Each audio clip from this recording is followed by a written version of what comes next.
Chapter 57 that every intellect, whatever its level, can be a participant in the divine vision. Since the created intellect is exalted to the vision of the divine substance by a certain supernatural light, as is evident from what has been said, there is no created intellect so low in its nature that it cannot be elevated to this vision. It has been shown, in fact, that this light cannot be connatural with any creature, but that it surpasses every created nature in its power. But what is done by supernatural power is not hindered by a diversity of nature, since divine power is infinite. And so, in the case of the healing of an afflicted person, accomplished miraculously, it makes no difference whether the person is much or little afflicted. Therefore, the varying level of the intellectual nature does not hinder the lowest member of such a nature from being able to be brought to this vision by the aforementioned light. Again, the gap between the intellect, at its highest natural level, and God is infinite in perfection and goodness.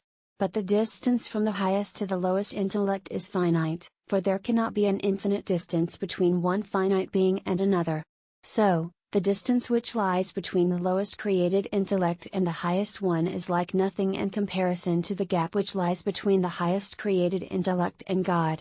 Now, that which is practically nothing cannot make a noticeable difference. Thus, the distance between the center of the earth and our level of vision is like nothing in comparison with the distance that lies between our eye level and the eighth sphere, in regard to which sphere the whole earth takes the place of a point. This is why no noticeable variation results from the fact that astronomers in their demonstrations use our eye level of sight as the center of the earth.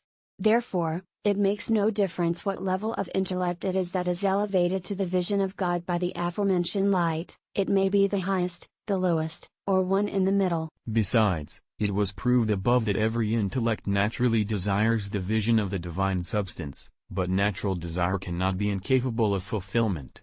Therefore, any created intellect whatever can attain to the vision of the divine substance, and the inferiority of its nature is no impediment. Hence it is that the Lord promises men the glory of the angels. They shall be, he says, speaking of men, like the angels of God in heaven. And also it is said that there is the same measure for man and for angel. For this reason, too, almost everywhere in sacred scripture angels are described in the shape of men, either wholly, as is evident of the angels who appeared to Abraham in the likeness of men, or partially, as is the case of the animals of whom it is said that they had the hands of a man under their wings. By this conclusion we refute the error of those who have said that the human soul, no matter how much it be elevated, cannot attain equality with the higher intellects.